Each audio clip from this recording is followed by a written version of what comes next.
사랑하는 성도 여러분, 그리고 진리의 말씀을 사모하는 모든 분들께 오늘 이 시간 하나님의 크신 은혜와 평강이 함께 하시기를 기도합니다. 우리가 매일 펼쳐보는 성경 속에는 때로는 흩어진 조각들처럼 보이는 수많은 이야기들이 담겨 있습니다. 하지만 이 모든 이야기를 하나로 꿰뚫는 거대한 서사가 있다면, 그 비밀의 열쇠를 발견할 수 있다면 우리의 믿음은 얼마나 더 깊고 단단해질 수 있을까요? 오늘 우리는 바로 그 열쇠를 찾아 성경의 가장 첫 페이지, 창세기 3장으로 시간여행을 떠나보려 합니다. 이 말씀이 여러분의 마음에 깊은 울림을 준다면 주변에 사랑하는 이들에게도 이 은혜를 나누어 주십시오. 이 지혜의 말씀을 공유하고 전파하는 것은 어두운 세상에 빛을 비추는 귀한 사역에 동참하는 것입니다. 여러분의 나눔을 통해 더 많은 영혼이 하나님의 위대한 계획을 깨닫게 되기를 소망하며 그 손길 위에 주님의 축복이 가득하기를 바랍니다. 자, 이제 마음을 열고 태초의 그 순간으로 함께 들어가 보겠습니다. 이야기는 모든 것이 완벽했던 에덴 동산에서 시작됩니다. 하나님께서 창조하신 첫사람 아담과 하와가 죄를 짓고 난 직후의 무겁고 긴장된 순간입니다. 하나님의 낯을 피해 숨어버린 그들에게 하나님께서 물으십니다. 하나님의 물음에 아담은 이렇게 대답합니다. 하나님께서 저와 함께 있도록 하신 저 여자가 나무 열매를 주기에 제가 먹었나이다. 그는 책임을 여자에게 돌립니다. 그러자 하나님께서 여자에게 물으십니다. 내가 어찌하여 이렇게 하였느냐? 여자는 대답합니다. 뱀이 저를 깨물어 제가 먹었나이다. 여자는 뱀에게 책임을 전가합니다. 모두가 서로를 탓하는 그 절망적인 순간 하나님께서는 뱀을 향해, 그리고 그 뱀의 배후에 있는 어둠의 존재를 향해 말씀하십니다.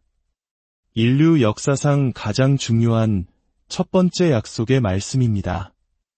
내가 이렇게 하였으니 너는 모든 가축과 들의 모든 짐승보다 더욱 저주를 받아 배로 다니고 살아있는 동안 내내 흙을 먹을지니라. 내가 너로 여자와 원수가 되게 하고 내 후손도 여자의 후손과 원수가 되게 하리니 여자의 후손은 내 머리를 상하게 할 것이요 너는 그의 발꿈치를 상하게 할 것이니라. 이것이 바로 창세기 3장 15절의 말씀, 신학자들이 원시복음, 즉 최초의 복음이라 부르는 구절입니다. 인류의 실패와 절망 한가운데서 선포된 최초의 희망, 최초의 구원 계획입니다. 우리는 종종 이런 질문을 받습니다. 하나님의 아들 예수 그리스도께서는 왜 이 땅에 오셨습니까? 아마 대부분은 이렇게 대답할 것입니다. 우리의 죄를 용서하시기 위해 십자가에서 죽으시려고 오셨습니다. 우리를 의롭게 하시고 새 생명을 주시기 위해 오셨습니다. 물론 이 모든 대답은 사실입니다. 그러나 성경은 창세기 첫 장부터 요한계시록 마지막 장까지 이보다 더 근본적이고 거대한 차원의 답을 우리에게 보여줍니다. 사도 요한은 요한일서에서 명확히 선포합니다. 하나님의 아들이 나타나신 것은 마귀의 일을 멸하려 하심이라. 그렇습니다. 예수 그리스도의 사역 중심에는 구출뿐만 아니라 파괴가 있었습니다. 바로 어둠의 권세, 사탄의 모든 계획과 일을 완전히 파괴하시는 것이었습니다. 히브리서 기자 역시 예수님께서 우리와 같은 육신을 입고 이 땅에 오신 이유가 죽음의 세력을 잡은 자 곧 마귀를 멸하시기 위함이라고 증언합니다. 창세기 3장 15절의 약속은 바로 이 거대한 우주적 전쟁의 서막을 알리는 선전포고였습니다. 뱀, 그리고 그 뒤에 숨어 하나님의 영광과 인류의 기쁨을 파괴하려 했던 사탄, 즉 파괴자와의 전쟁입니다. 사탄은 하나님의 창조 목적이 영광스러운 운명에 이르는 것을 막으려 했습니다. 이 약속을 기억하며 사도 바울은 로마서 마지막 장에서 성도들을 이렇게 격려합니다. 평강의 하나님께서 속히 사탄을 너희 발 아래에서 상하게 하시리라. 요한계시록에서는 이에 뱀이 거대한 용으로 자라나지만 결국 우리 주 예수 그리스도의 권능으로 패배하는 환상을 보여줍니다. 이 거대한 전쟁의 본질을 이해하기 위해 우리는 먼저 적의 전략을 알아야 합니다. 창세기 3장은 사탄의 교활함과 그 스타일을 적나라하게 보여줍니다. 첫째, 사탄의 교활함입니다. 성경은 뱀이 여호와 하나님이 지으신 들짐승 중에 가장 간교하니라 라고 말합니다. 그의 간교함은 어디서 드러날까요? 바로 하나님께서 아담의 외로움을 위해 그의 갈빗대로 만드신 가장 귀한 선물, 여자를 통해 아담에게 접근했다는 점입니다. 그는 하나님의 가장 큰 축복을 타락의 통로로 이용했습니다. 이것이 사탄의 방식입니다. 우리의 가장 소중하고 연약한 부분을 공격합니다. 둘째, 사탄의 스타일, 즉 그의 공격 방식입니다. 사탄은 단순히 하나님의 말씀을 부인하는 데 그치지 않았습니다. 그의 궁극적인 목표는 하나님의 영광스러운 성품, 그분의 명예를 훼손하는 것이었습니다. 하나님께서는 아담에게 동산 각종 나무의 열매는 내가 임의로 먹되 이 나무의 열매만은 먹지 말라고 하셨습니다. 풍성함 속에서 단 하나의 제한을 두신 것입니다. 그러나 사탄은 이 말씀을 교묘하게 비틉니다. 그는 하와에게 다가가 이렇게 묻습니다. 하나님이 참으로 너희에게 동산 모든 나무의 열매를 먹지 말라 하시더냐? 이것은 단순한 진실 왜곡이 아닙니다. 이것은 하나님을 인색하고 속 좁고 인간의 행복을 시기하는 분으로 만들려는 악마적인 시도입니다. 마치 아버지가 아이를 데리고 거대한 장난감 가게에 가서 온갖 멋진 장난감을 다 보여준 뒤 하지만 이 중에 내 것은 하나도 없어 라고 말하며 비웃는 것과 같습니다. 이 어두운 암시, 이 거짓된 속삭임이 타락한 인간의 마음에 깊이 뿌리내렸습니다. 그래서 오늘날에도 많은 사람들이 마음속 깊은 곳에서 하나님이 자신을 억압하고 결국 파괴하려 하신다는 막연한 불신을 품고 살아갑니다. 이것이 바로 사탄이 가장 원하는 것입니다. 우리 삶에서 나의 하나님은 절대적으로 선하시고 관대하시다는 확신을 파괴하는 것, 그는 바로 그것을 가장 증오합니다. 결국 사탄의 전략은 성공했습니다. 하나님의 형상으로 지음받은 아담, 작은 왕으로서 이 땅을 다스릴 권세를 받았던 아담은 그 존엄성을 잃어버렸습니다. 흙에서 왔으니 흙으로 돌아가게 되었고 동산에서 쫓겨나 땅을 잃어버렸습니다. 그리고 그 순간부터 우리 주님께서 말씀하셨듯이 사탄은 이 세상의 임금이 되었습니다. 사도 요한은 온 세상은 악한 자 안에 처해 있다 고까지 말했습니다. 바로 이렇게 깨어지고 무너진 상황 속에서 하나님께서는 무한한 자비로 찾아오셔서 그 영광스러운 약속을 주신 것입니다.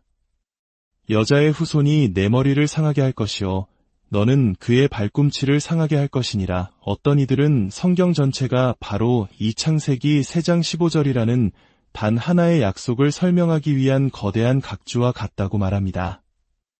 이 말씀은 성경 전체를 관통하는 대서사의 시작점이자 핵심입니다. 이제 우리는 이 약속이 어떻게 성취되어 가는지를 5가지 큰 흐름으로 따라가 보겠습니다. 첫째, 이 약속은 끊임없는 갈등의 시작을 의미합니다. 창세기 3장 15절은 여자의 후손과 뱀의 후손 사이에 영원하고 근본적인 갈등이 있을 것을 예고합니다. 이것이 바로 성경 전체의 거대한 줄거리를 푸는 열쇠입니다. 구약의 모든 이야기는 이 갈등의 전개 과정입니다. 바로 다음 장인 창세기 4장에서 가인과 아벨의 갈등으로 즉시 나타납니다. 이것은 단순히 뱀과 사람의 싸움이 아닙니다. 예수님의 말씀처럼 마귀의 자녀들과 살아계신 하나님의 자녀들 사이의 영적 전쟁입니다. 이 갈등은 바벨탑 사건으로, 노아의 방주 이야기로, 그리고 출애굽 당시 하나님의 백성과 바로 왕의 대결로 이어집니다. 다윗과 골리앗의 싸움 역시 단순히 소년과 거인의 대결이 아닙니다. 그것은 하나님의 나라와 어둠의 나라 사이의 대리전이었습니다. 예루살렘과 바빌론의 갈등도 마찬가지입니다. 사탄은 자신의 도시를 세우고 하나님은 자신의 도시를 세우십니다. 우주적 갈등의 맥락 속에서 우리는 욥의 고난을 이해할 수 있습니다. 욥의 고통은 그의 죄 때문이 아니라 그의 의로움 때문이었습니다. 그는 하나님의 나라에 속해 있었기에 사탄의 공격 대상이 된 것입니다. 그는 영적인 배경을 알지 못한 채 절규합니다. 하나님이 아니라면 도대체 누가 이런 일을 하는 것입니까? 우리는 관객으로서 소리치고 싶습니다. 욥이여, 그건 사탄입니다. 사탄이 하나님인 척 위장하여 당신의 믿음을 흔들고 있는 것입니다.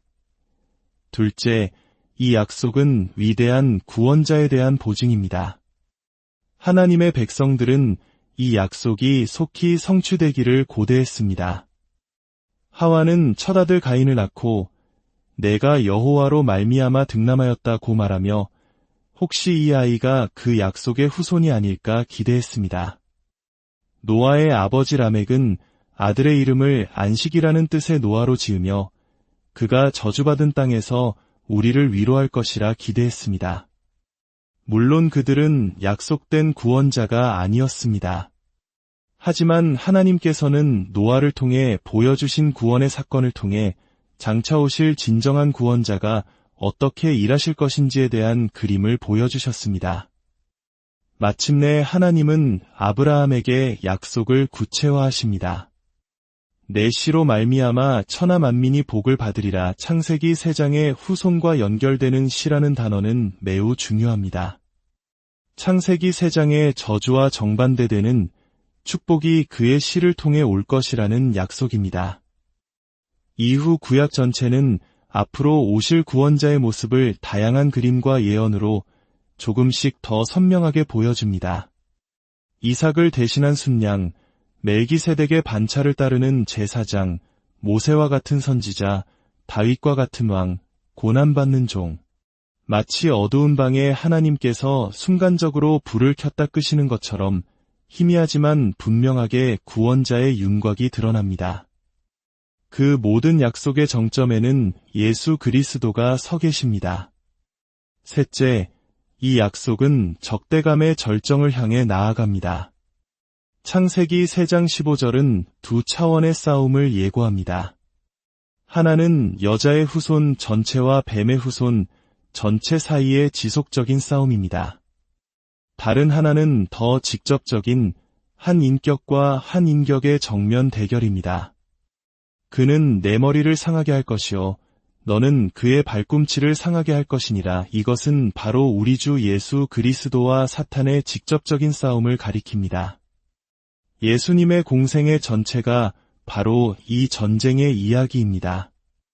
예수님의 탄생 직후 헤롯 왕을 통해 남자 아기를 죽이려 했던 사탄의 시도에서부터 전쟁은 시작됩니다. 광야에서의 시험은 첫 번째 아담이 실패했던 바로 그 자리에서 두 번째 아담이신 예수님께서 사탄과 정면으로 맞서 승리하시는 재대결의 장이었습니다. 예수님의 사역 초기 사탄의 전략은 어떻게든 예수님을 십자가로부터 멀어지게 하는 것이었습니다. 베드로가 주여 십자가를 지지 마옵소서라고 말했을 때 예수님께서 사탄아 내 뒤로 물러가라 고 꾸짖으신 이유가 바로 이것입니다. 그러나 흥미롭게도 예수님의 사역 마지막에 이르러서는 사탄이 어떻게든 예수님을 십자가에 빨리 못 박으려고 안달합니다. 왜일까요? 십자가를 막을 수 없다는 것을 깨달은 사탄은 이제 하나님의 주권적인 방식이 아닌 자신의 방식으로, 즉 유다의 배신과 종교 지도자들의 시기심을 통해 예수님을 십자가에 달리게 하려 했습니다. 그는 하나님의 위대한 계획을 자신의 악한 계략으로 망칠 수 있다고 착각한 것입니다. 예수님께서는 십자가를 앞두고 말씀하셨습니다. 이제는 너희의 때여 어둠의 권세로다. 뱀이 예수님의 발꿈치를 무는 순간이었습니다. 그러나 바로 그 상처를 통해 예수님께서는 뱀의 머리를 박살내셨습니다. 그리고 외치셨습니다. 다 이루었다. 넷째, 이 이야기는 결정적 전투에서의 예수님의 승리에 관한 것입니다. 십자가와 부활을 통해 예수님께서는 뱀의 머리를 부수셨습니다. 그분은 두 번째 아담으로서 첫 아담이 인류에게 물려준 광야에서 시험을 이기셨고 우리의 죄에 대한 하나님의 저주를 친히 담당하셨습니다. 사도 바울은 갈라디아서에서 그리스도께서 우리를 위하여 저주를 받은 바 되사 율법의 저주에서 우리를 속량하셨다고 말합니다. 그분은 저주를 가져가시고 우리에게 축복을 주셨습니다. 십자가라는 로마의 사형틀을 모든 원수를 이기고 개선하는 승리의 전차로 바꾸셨습니다. 죽음이 그를 붙잡아 둘 수 없었기에 그는 무덤에서 승리자로 일어나셨습니다. 강한 자를 결박하시고 그의 모든 포로들을 해방시키셨습니다. 마지막 다섯째, 그렇다면 이 위대한 약속과 승리가 오늘 우리에게 주는 의미는 무엇일까요? 가장 중요한 첫 번째 의미는 사탄은 오늘날 패배한 적이라는 사실입니다. 우리 주 예수 그리스도께서 그를 이기셨습니다. 그는 더 이상 하나님의 백성을 정죄할 권세가 없습니다. 사탄은 여전히 우리에게 죄책감이라는 낡은 무기를 사용하며 속삭입니다. 내가 그런 죄를 짓고도 그리스도인일 수 있어. 그럴 때 우리는 담대히 선포해야 합니다.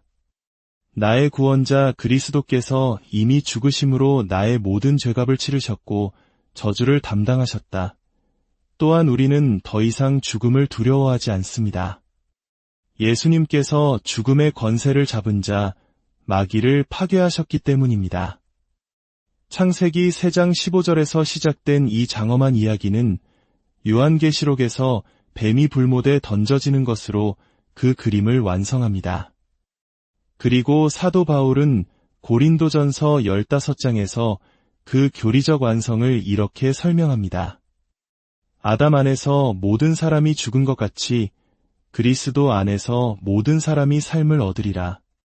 그 후에는 마지막이니 그가 모든 통치와 모든 권세와 능력을 멸하시고 나라를 아버지 하나님께 바칠 때라. 그가 모든 원수를 그 발 아래에 둘 때까지 반드시 왕 노릇하시리니 맨 나중에 멸망받을 원수는 사망이니라. 그때에는 아들 자신이 또한 모든 것을 자기에게 복종하게 하신 이에게 복종하게 되리니 이는 하나님이 만유의 주로서 만유 안에 계시려 하심이라. 이것이 무엇을 의미하는지 아시겠습니까? 우리를 위해 싸우신 그분, 창세기 3장 15절의 약속을 성취하신 예수 그리스도께서 아담이 잃어버렸던 모든 영역을 되찾으시고 성령의 능력으로 그것을 완성하신 후에 그 온전해진 인류와 영화롭게 된 창조 세계를 이끌고 아버지 하나님 앞으로 나아가실 것입니다. 우리의 왕, 구원자, 정복자로서 말입니다. 그리고 그분은 아버지께 말씀하실 것입니다.